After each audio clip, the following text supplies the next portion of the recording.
सहारा रेगिस्तान इस धरती का सबसे विशाल रेगिस्तानों में से एक है, जो कि अफ्रीका महाद्वीप के उत्तरी भाग में फैला हुआ है। इसका आकार लगभग यूएसए के बराबर है। इसका क्षेत्रफल लगभग 9.2 मिलियन वर्ग किलोमीटर है। ये दुनिया का सबसे गर्म रेगिस्तान माना जाता है, जहां पर दिन के समय झुलसा देने वाली गर्मी पड़ती है तो रात के समय शरीर कंपा देने वाली ठंड पड़ती है। इस रेगिस्तान के कई इलाकों कई वर्षों तक वर्षा नहीं होती। सहारा रेगिस्तान इतना गर्म है कि यहाँ बारिश नाम मात्र की होती है और बारिश का पानी जमीन पर गिरते ही वाष्प में बदल जाता है। सहारा डेजर्ट की सबसे खास बात यह है कि इतना गर्म होने के बाद भी यहाँ पेड़ पौधे, वनस्पति और 4 मिलियन लोग जीवित रह रहे हैं। सन 2006 में सहारा रेगिस्तान में उल्कापिंडों की खोज की गई थी।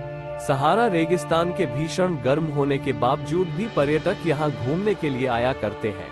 सहारा रेगिस्तान में वर्षा के बहुत ही कम होने का कारण है ये कि गर्म हवाएं जो कि वहाँ बादलों को बनने ही नहीं देती।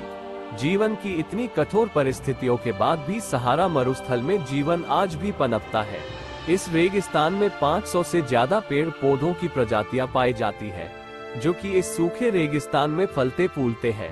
इसके साथ ही इसमें अनेकों प्रकार के जीव जंतु भी जीवन के साथ संघर्ष करते हैं, जिसमें ऊंट, सांप, बिच्छू, कीट पतंगे शामिल हैं। सहारा रेगिस्तान में कुछ इंसानी सभ्यताएं आज भी मौजूद हैं। ये लोग अपने आने जाने के लिए रेगिस्तानी ऊंटों का सहारा लेते हैं। वैज्ञानिकों का यह मानना है कि आज से लगभग 6000 साल पहले सहारा रेगिस्तान बहुत ही हरी भरी भूमि हुआ करता था। पहले सहारा रेगिस्तान में भी बहुत बारिश होती थी, परंतु अचानक जलवायु परिवर्तन ने इस क्षेत्र को बहुत प्रभावित किया और सहारा एक रेगिस्तान के रूप में बदल गया। सहारा रेगिस्तान में हजारों साल पहले लोग रेगिस्तान के किनारे पर रहते थे, परंतु धीरे धीरे यहाँ की गर्मी के कारण लोगों ने अपने निवास स्थान को बदल लिया।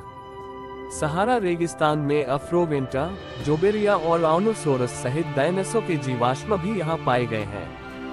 1600 ईसा पूर्व पृथ्वी की धुरी में बदलाव हुए, जिसने अफ्रीका का मरुस्थलीकरण कर दिया।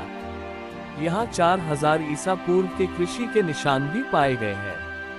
सन 1922 में तूफान और बाढ़ ने अल्जीरिया में तमनरासिड को नष्ट कर दिया था। सहारा रेगिस्तान में कुदरत का एक अनोखा करिश्मा देखने को मिलता है, जो एक साफ सुथरे पानी की एक झील ओएसिस है, जिसके आसपास एक अलग ही माहौल होता है। इस छोटी से झील के आसपास हमेशा हरियाली रहती है। यहाँ पर पशु पक्षी आदि सभी जानवर अपनी प्यास बुझाने के लिए आते रहते हैं। गर्मी में तपते और सूखे रेगिस्तान में ऐसी सुंदर झील का होना वाकई में एक अलग दुनिया का एहसास करवाता है। विश्व के तीसरे सबसे बड़े रेगिस्तान में एक और अजूबा देखने को नसीब होता है, जिसे हम रिसर्च स्ट्रक्चर के नाम से जानते हैं। ये लगभग 40 किलोमीटर में फैला ऐसा स्थान है जो अंतरिक्ष से देखने पर किसी इंसानी आंख जैसा दिखाई देता है। इसलिए इसे द आई ऑफ गॉड, भगवान की आंख भी कहा जाता है। यह अद्भुत स्थान वेस्ट सेंट्रल मॉरिटानिया में मौजूद है।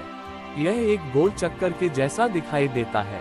इस स्ट्रक्चर के बनने का रहस्य वैज्ञानिक आज तक भी नहीं सुलझा पाए हैं। इस आंख को अंतरिक्ष से स्पष्ट रूप से देखा जा सकता है। कई शोधकर्ताओं का मानना है कि यह आंख इंसानों द्वारा बनाई गई थी और कई शोधकर्ताओं के अनुसार इस अद्भुत संरचना को रेत के बीचों बीच एलियन द्वारा बनाया गया माना जाता है।